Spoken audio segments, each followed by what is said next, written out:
Hi, this is chapter 5 of Among the Hidden. Luke ate every meal after that at the bottom of the steps. It became a habit, but a hated one. He had never noticed before, but Mother often spoke too softly to be heard from any distance, and Matthew and Mark always made their nasty comments under their breath. So they would start laughing, often at Luke's expense, and he couldn't defend himself because he didn't know what they had said. He couldn't even hear Mother say, "Now be nice, boys." After a week or two, a lot of time, he didn't even try to listen to the rest of the family's conversation. But even he was curious that hot July day when the letter arrived about the pigs. Matthew brought the mail in that day from the mailbox at the crossroads a mile away. Luke had never seen them, of course, but Matthew and Mark had told him there were 3 mailboxes there, one for each of the families that lives on their road. Usually the gardener's mail was just bills or thin envelopes carrying court orders from the government about how much corn to plant, which fertilizer to use, and where to take their crops when it was harvested. A letter from a relative was a cause to celebrate, and Mother always dropped whatever she was doing and sat down to open it with trembling hands, calling out in intervals, "Oh, Aunt Effie's in the hospital again," or "Tsk, Elizabeth's going to marry that fellow after all." Luke almost felt he knew his relatives, though they lived hundreds of miles away, and of course they didn't even know he existed.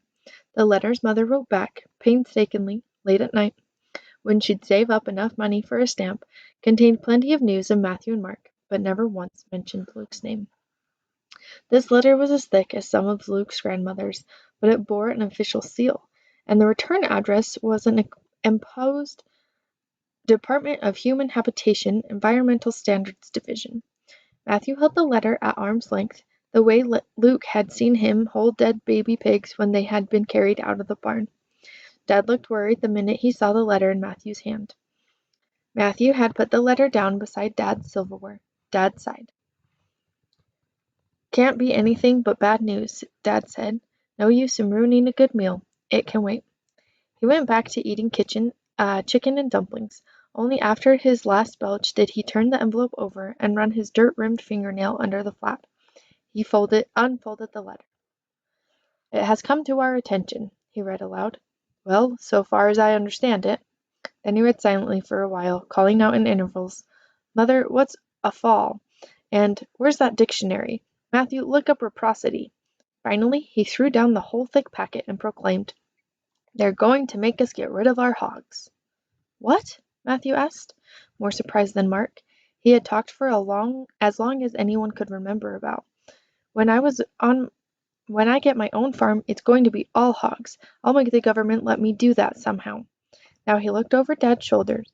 "You mean they're just going to make us sell a lot at one time, right? But we can build the herd back up." "Nope," Dad said.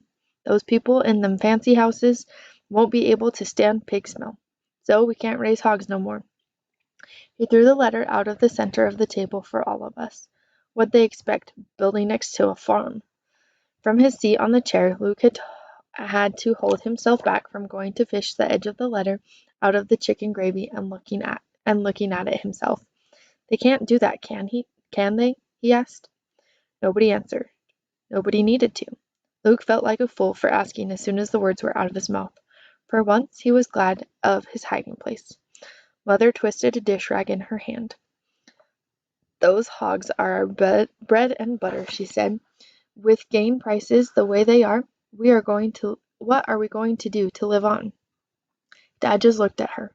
After a moment, so did Matthew and Mark. Luke didn't know why. Chapter 6. The tax bill arrived 2 weeks later, the day that Dad, Mark, and Matthew loaded the hogs onto the livestock trailer and took them all away. Most were going to the slaughterhouse. The ones too young and too small to bring a decent price, were going to be auctioned for feeder pigs. Luke watched through the vent of the front of the house as Dad drove by in the battered pickup with each load. Matthew and Mark sat in the back of the pickup, making sure the trailer stayed hitched right. Even 3 stories up, Luke could see Matthew's hangdog expression. Then when the 3 of them came into the house for dinner, after washing the last of the hog smell off their hands in the mudroom, Dad handed Mother the tax bill without comment. She put down the wooden stool she'd been using to stir the stew and unfolded the letter. Then she dropped it.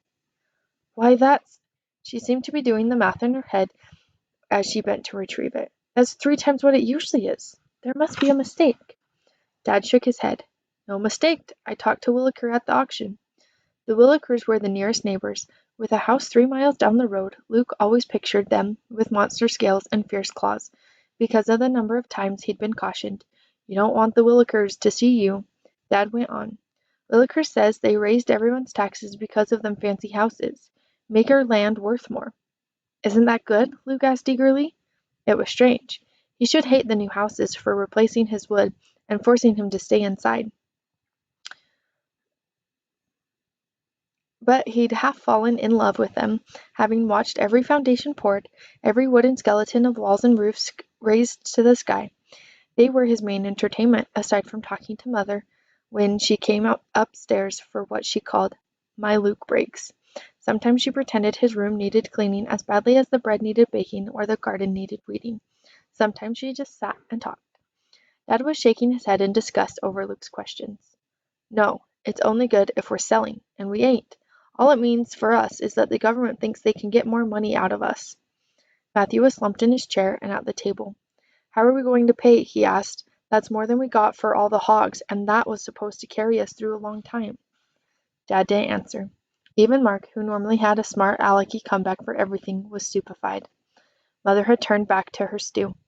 I got my work permit today, she said softly. The factory's hiring. If I get on there, I can maybe get an advance on my paycheck.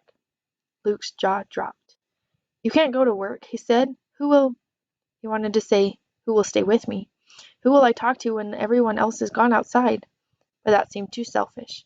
Luke looked around. No one else looked surprised by Mother's news. He shut his mouth.